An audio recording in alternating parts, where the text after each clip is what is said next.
নমস্কার বন্ধুরা, সুতোপাস কিচেনে আপনাদের আরও একবার স্বাগত। আজ বানাবো আমি কমলালেবু দিয়ে ফ্রুটি দিয়ে একটা ডিম ছাড়া নিরামিষ কেক। এর জন্য আমি নিয়েছি অরেঞ্জ, এখন টাটকা কমলালেবু উঠেছে, তাই আমি একটা বড় কমলালেবু মিক্সিতে একটু করে জুস করে নিয়েছি। হাফ বাটি আমার হয়েছে। আমি এখানে সব বাটির মাপ নিয়েছি।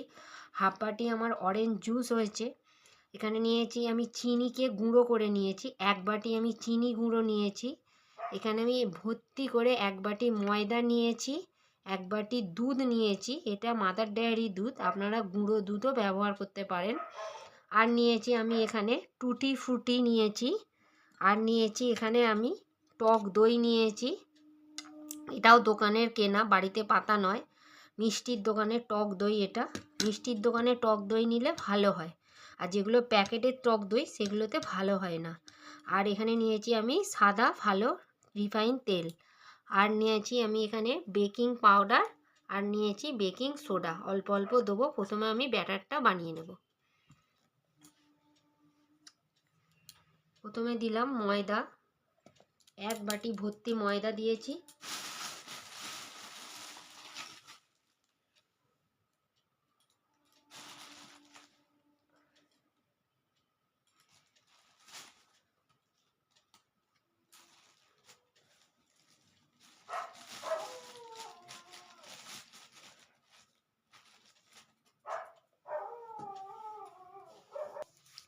এখানে আমি এই বাটির উবুচুবু এক বাটি ময়দা নিয়েছিলাম, আর হাফ বাটিও এতে দিয়ে দিলাম।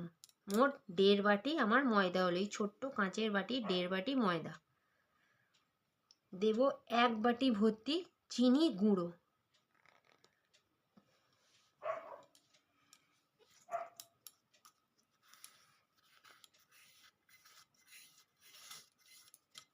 এই কেকটা আমার বেশ বড় হবে, কেন পরিমাণগুলো আমার অনেক বেশি।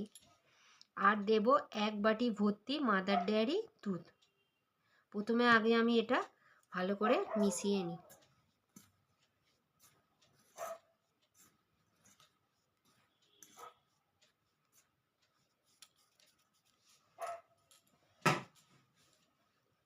দুধটা দিয়ে দেবো, সব দুধটাই আমি দিয়ে দিলাম। আপনারা আমলের দুধ দিতে পারেন, গুঁড়ো দুধ, আমি মাদার ডেয়ারি দুধ দিয়েছি। দিয়ে আমি এটা আগে মিশিয়ে নেব। যত ভালো মেশাবেন আপনার কেক তত ভালো সুন্দর ফুলে ফেটে উঠবে। আমি এটা ডিম ছাড়া নিরামিষ কেক বানাবো, তাই এর জন্য আমি নিয়েছি টক দই। আপনারা টক দইয়ের পরিবর্তে লেবুও, বাড়িতে পাতিলেবু থাকলে পাতিলেবু, বড় দুটো পাতিলেবু রস করেও দিতে পারেন। যদি বাড়িতে টক দই না থাকে, দোকানে কিনতে যাওয়ার হয়, তো লেবু থাকলে দুটো বড় লেবু আপনি রস করে দিয়ে দেবেন। আর রসটা কিন্তু ছাঁকনি দিয়ে ছেঁকে দেবেন, যেন ছিবড়ে না থাকে। তো আমি টক দইটা মিশিয়ে নেব।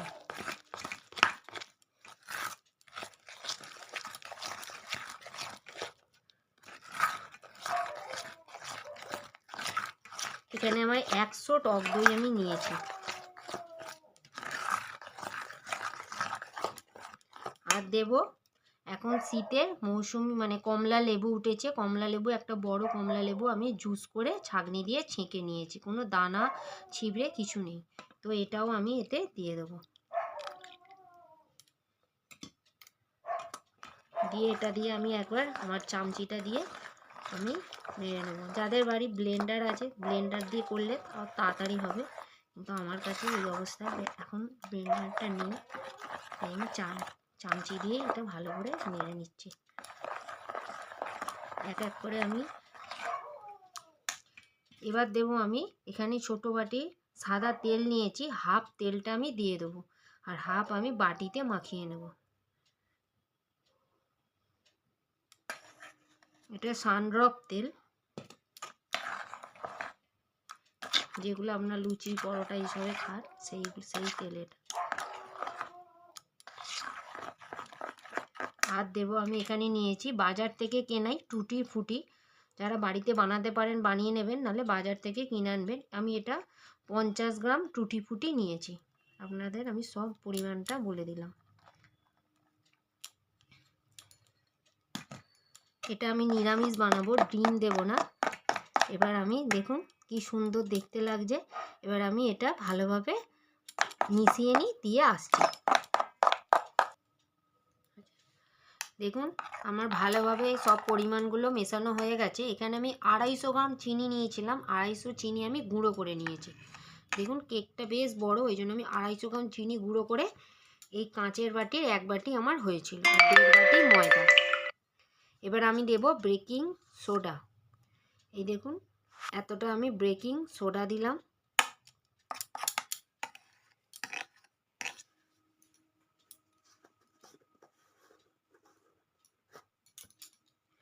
আর দেব বেকিং পাউডার। এই দেখুন দিয়ে আমি এবার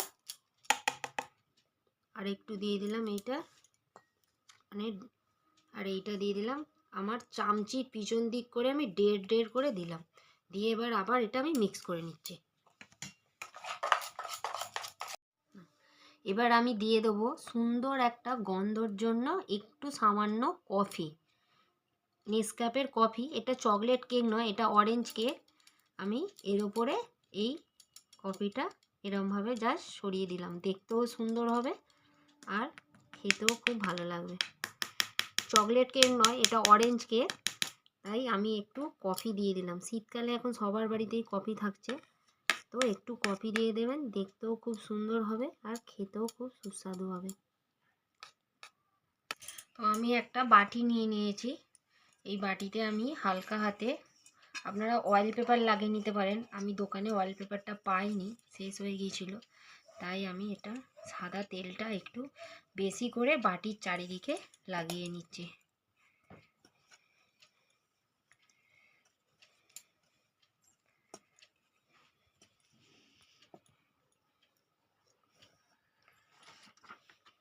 আর এখানে নিয়েছি একটা অঙ্ক পাতা, ভালো করে আমি এটা এর মধ্যে দিয়ে দিলাম।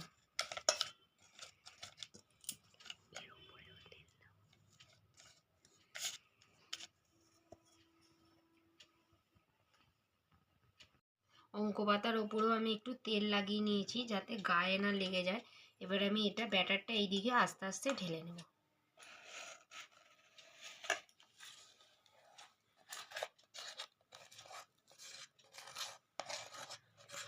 কফিটা দেওয়াতে খুব সুন্দর গন্ধ এসেছে আর খুব সুন্দর দেখতেও হয়েছে।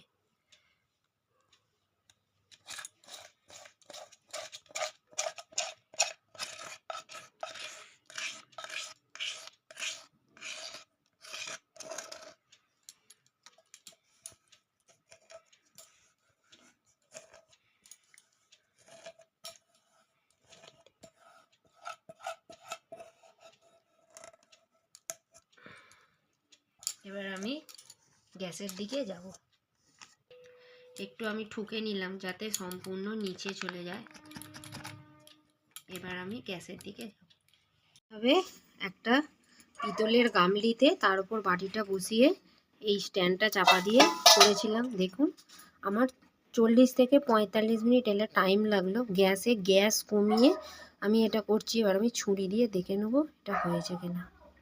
দেখুন একদম একটুও লেগেনি, সম্পূর্ণ। তার মানে আর একটা আমি সাইডে করি, একটুও লেগেনি। দেখুন কেকটা কি সুন্দর ফুলে ফেঁপে হয়েছে। এবার আমি এটা গ্যাসটা অফ করে দেবো। অফ করে আরও 15-20 মিনিট এইভাবে গ্যাসের উপর গরম তাপে বসিয়ে রাখবো, দিয়ে আপনাদের দেখাবো। আমি 40 মিনিট গ্যাস কমিয়ে এটা বেক করেছিলাম, আর তারপরে আধ ঘন্টা আমি গ্যাসটা বন্ধ করে রেখে দিয়েছি। দেখুন কি সুন্দর স্পঞ্জি হয়েছে। আর আমি এটা ছুরি দিয়ে আপনাদের কেটে দেখাচ্ছি। দেখুন একটুও কোথাও গায়ে লাগেনি, মানে কেকটা পুরো বেক হয়েছে। আর পিছনটা দেখুন এইরকম আমি সাদা অঙ্ক পেপারটা তুলে দিয়েছি, দিয়ে পিছনটা পুরো কালো হয়ে গেছে, কিন্তু এটা পুড়ে যায়নি। পুরো পিছনটা দেখুন একটুও কাঁচা নেই, রসও বেরোয়নি, কিচ্ছু নয়। তো আমার কমলা লেবু দিয়ে নিরামিষি কেক তৈরি। যদি ভালো লাগে চ্যানেলটি অবশ্যই সাবস্ক্রাইব করে দেবেন।